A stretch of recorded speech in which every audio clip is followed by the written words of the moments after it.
Baiklah, para mahasiswa yang saya cintai, hari ini adalah pertemuan terakhir dalam mata kuliah grafika komputer. Kita akan membahas topik yang sangat menarik dalam konteks grafika komputer, yaitu OpenGL. Saya tidak memberikan secara detail, ya, tetapi saya memberikan secara umum dan pemrograman dilakukan dengan C++. Dan juga bisa dilakukan juga pemrograman dengan Python. Dan mungkin pada saat selanjutnya saya akan berikan gambaran bagaimana memprogram dengan Python. Nah, OpenGL satu topik yang sudah lama sebetulnya, ya, dan kita akan lihat bagaimana deskripsi OpenGL, sejarahnya, dan seterusnya. Ini materi yang akan kita pelajari pada hari ini. OpenGL atau singkatan dari Open Graphics Library adalah library yang gratis, cross language, ya, artinya multi platform, di semua OS ada, ya, untuk rendering 2D dan 3D. Ya, luar biasa. Di sini diberikan gratis, ya. Dan memang selain gratis, OpenGL ini memiliki kemampuan interaksi dengan hardware, dengan CPU. Dan demikian dia bisa tahu mana apakah sebuah komputer mengandung CPU atau graphic unit sehingga bisa diproses lebih cepat dan lebih efisien. Nah, OpenGL dikembangkan oleh Silicon Graphics tahun 1991, yang cukup lama ya, dan dirilis tahun 1992 dan banyak digunakan pada aplikasi CAD, Computer Aided Design, Virtual Reality, Scientific Visualization, Information Visualization, Flight Simulation, and Video Games. OpenGL saat ini dikelola oleh satu konsorsium yang namanya Kronos Group. Ya, jadi karena dibuat gratis, tentunya ini membutuhkan penanganan pendanaan yang juga didukung oleh grup-grup yang kuat, ya, Kronos Group. Ini deskripsi tentang OpenGL. Jadi sebetulnya OpenGL walaupun baru dirilis tahun 1991, perkembangan awalnya dimulai pada tahun 73 dengan adanya graphics kernel system. Ya, pada saat itu memang layar belum graphical base, ya, tetapi sudah mulai orang memikirkan bagaimana layar bisa menampilkan graphics. Dan tahun 82 Silicon Graphics mengimplementasikan konsep grafik pipeline 3 dimensi. Nah, tahun 92 baru OpenGL keluar, ya. Dan tahun 2002 mulai banyak dipakai, ya. Jadi standar untuk 3D graphics, ya. Baik di Android, baik di Mac, baik di Windows. Di Linux juga demikian. Ya, ini sejarah perkembangan dari sejarah singkat sebetulnya perkembangan dari OpenGL. Nah, OpenGL itu menarik karena dia menjadi aplikasi antara, ya, program aplikasi dengan hardware, ya. Jadi dia menjadi perantara dan adanya package Glue, ada Glue, ada GL, ya. Dan mau di X window, dulu ada X window namanya di Linux, ada Win32 atau sekarang udah Win64 di Windows, dan Mac OS. Dia jadi perantara untuk akses grafik. Ya. Software atau sistem operasi yang ada tidak mampu untuk ini. Artinya kalau harus memiliki kemampuan ini, sistem operasi bebannya akan sangat berat. Dan sistem operasi dibuat general sehingga OpenGL ini menjadi bagian yang penting untuk meningkatkan kualitas sistem operasi. Nah, ini organisasi OpenGL. Sedangkan secara arsitektur OpenGL itu di sini kalau kita lihat ada polynomial evaluator, display list, karena ini modelnya vector graphics, ya. Jadi ada vertex, ada rasterization, per fragment, frame buffer, texture memory, pixel operation, dan sebagainya. Dan ini akan berkoordinasi dengan CPU dan graphical unit, ya. Dan kita tentunya tidak akan membahas lebih jauh mengenai arsitektur ini. Nah, kita lihat fungsinya OpenGL membuat titik, membuat garis, membuat poligon, ya. Karena itu kan elemen dasarnya. Melakukan transformasi, melakukan kontrol, memberikan input, dan sebagainya. Ini fungsi-fungsi umum OpenGL. Nah, format fungsinya sederhana sebetulnya. Kita ada fungsi yang diawali dengan GL. Dioperasikan dengan GL. Dengan keyword GL. Vertex 3F OpenGL. Ya, dengan awalan GL sini. Ya, ini X, Y, Z koordinat. Karena bicara 3 dimensi, ya 3 dimensi. Kira demikian. Nah, ini format fungsinya dengan simple. Ya. Nah, library atau header file yang harus ada yaitu gl.h, glu.h, glut.h, ya. Dan kalau kita pakai C# kita pakai include di sini dan posisinya harus ada, ya. Dan untuk memulai kita pakai gl begin, ya. Misalkan gl begin gl polygon, kita membuat polygon, gl clear, gl color buffer bit, membersihkan informasi di buffer, ya. Dan juga ada tambahan yang lain, GL float, GL double.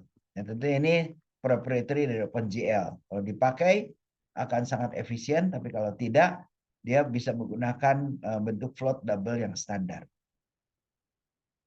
Nah, ini anatomi program GL, program OpenGL. Pertama tentunya mesti ada include, header files.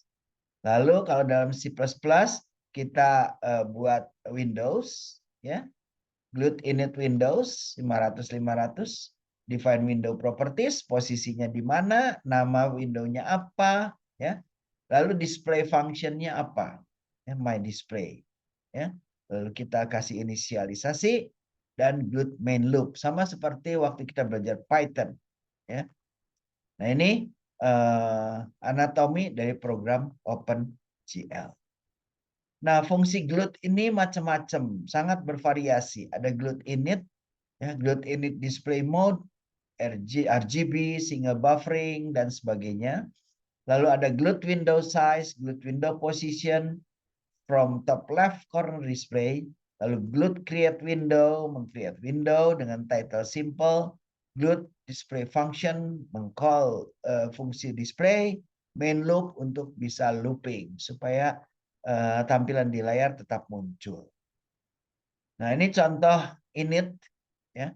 Init itu cukup kita ingin menginisialisasi dengan layar berwarna hitam, black clear color, tinggal 000 di sini, lalu opaknya di 1 atau transparansinya 1, ya. Kemudian GL color 111 artinya diisi dengan warna putih. Lalu kita membuat satu GL projection. Di sini kita menentukan matrix mode-nya untuk proyeksi. Lalu kita membuat melihat volume ortografiknya, ya, di sini. Nah, sistem koordinat dalam OpenGL, ya, ditentukan, kita bisa menentukan seperti dalam Python, ya. Dan ini tentunya harus dibedakan koordinat window, koordinat OpenGL, ya. Dan ini kalau lihat baris ketiga, internally OpenGL will convert to camera coordinates and later to screen coordinates. Jadi sebenarnya si OpenGL sudah punya fasilitas untuk mengkonversikan kamera koordinat ke screen koordinat. Jadi kita tidak usah repot lagi. Nah, ini ilustrasi saja mengenai OpenGL kamera, ya. Jadi seolah-olah OpenGL kamera itu sebuah mata yang melihat ke arah 3 dimensi, ya. Viewing volume, jadi ada 3 dimensi. Kita ada bentuk ruang seperti ini. Nah, ini perlu diperhatikan.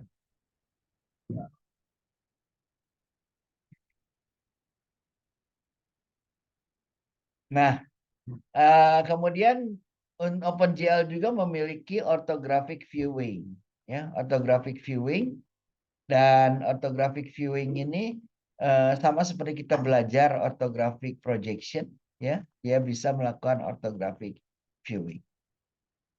Untuk transformasi juga sama, ya. Kita bisa melakukan transformasi dengan menggunakan OpenGL. Ya. Nah, untuk 2 dimensi dan 3 dimensi ada GL Ortho, left, right, bottom, top, near, far. Ya. Lalu ada juga Glue Ortho 2D, left, right, bottom, top. Di sini 2 dimensi, viewing 2 dimensi, kita bisa melakukan ortografik 2 dimensi. Dan ini contoh programnya yang bisa kita gunakan untuk menggambarkan objek 3 dimensi. Kemudian ini primitif dari OpenGL, titik, garis, kumpulan garis tertutup, polygon, quad strip, triangle, triangle, dan triangle strip. Kita bisa gunakan itu. Nah, tentunya untuk polygon, ini hati-hati dengan polygon, ya, karena ada non-simple polygon, ada non-convex polygon. Ya. Tentunya ini perlu kita hati-hati, ada yang polygon sederhana, ya tentunya. Tapi ya ini karena kan kita bicara dengan layar komputer sehingga menjadi masalah kalau layar kita tidak betul. Ya. Nah, atribut apa saja dalam OpenGL? Ada color, size, width, stipple, patterns, ya patternnya, lalu polygon mode. Ya, kita bisa lakukan itu. Kemudian untuk RGB color standar, ya RGB, nilai RGB, di sini bisa kita normalisasi ke 0 ke 1 atau 0 sampai 255. Ya, tergantung nilai RGB-nya. Nah, color terindeks juga sama, ya kita bisa melakukan indeks color. Kalau kita ingin mengurangi beban proses, kita bisa kurangi nilai colornya sehingga lebih ringan pemrosesannya. Itu indeks color. Kemudian ini beberapa perintah yang kaitan dengan warna, ada GL color, GL vertex, GL color, GL vertex. Ya, ini standar saja. Nah, ini contoh bagaimana kita membuat sebuah colorful cube, ya, dengan sebuah perintah di OpenGL dan ada shade model. Ini perlu diperhatikan, ada shade model karena dia bicara 3D, ada shading perlu kita terapkan di dalam OpenGL. Nah, kemudian berkaitan dengan viewport, OpenGL pun memiliki konsep viewport sama seperti kita belajar teori viewport dan clipping windows, ya. Dan ini tentunya standar tergantung pada screen koordinat. Nah, berikutnya saya akan gambarkan bagaimana membuat sebuah solid background di dalam OpenGL. Ya, program ini sangat simpel, ya. Sangat simpel, programnya hanya ini. Jadi kita buat my display, fungsi my display, kita bersihkan, kemudian kita buat vertexnya, poligonnya, lalu end flash. Nah, kemudian untuk main programnya kita create window namanya simple glued display function my display kaitannya dengan my display yang ini, ya. Kemudian glued main loop supaya beriterasi. Nah, itu mengenai program OpenGL yang sederhana, ya. Bagi yang ingin mempelajari lebih jauh mengenai OpenGL, banyak buku-buku berkaitan dengan OpenGL, silakan, ya. Ini topik yang menarik dalam grafika komputer. Bahkan sekarang dengan Python lebih sederhana dengan OpenGL-nya itu dibanding dengan C++. Ya, tapi pada dasarnya bahasa pemrograman itu pemilihannya berdasarkan selera masing-masing. Jadi tidak bisa kita lebih bagus Python, lebih bagus C++, lebih bagus C# dan sebagainya. Nah, itu mudah-mudahan kalian bisa mempelajari OpenGL dengan baik. Dan untuk resource, kalau kita ingin install Visual Studio, kita download GLUT 376-bin.zip. Bisa di-download di mana saja, tinggal searching, unzip, dan taruh di program files dan di Windows System 32. Ya. Asumsinya pakai Visual Studio 2010, tapi kalau pakai Visual Studio yang terbaru pun nggak apa-apa. Ya. Catatan, untuk Windows memang agak sedikit obsolete, ya. Mungkin saran saya nanti pada pertemuan yang akan datang kita akan update sehingga bagaimana menggunakan Python untuk OpenGL ini. Nah, langkah-langkahnya simple, tinggal buka Visual Studio, add new item, lalu ketikkan program OpenGL tadi yang pendek itu, tambahkan alamat include, kompilasi programnya, dan sebagainya. Ya, kita bisa membuat papan catur, papan hama, papan monopoli, objek komputer, dan sebagainya. Ya, silakan dicoba dipelajari. Ini contohnya kita buat program CPP, ya jelas CPP, kita run, kita dapatkan hasil ini. Ya. Nah itu mengenai OpenGL. Mudah-mudahan bisa memberikan gambaran mengenai OpenGL ini, karena OpenGL ini cukup penting buat programmer developer yang berkaitan dengan grafika komputer, sehingga mereka bisa membuat aplikasi grafis dengan sempurna.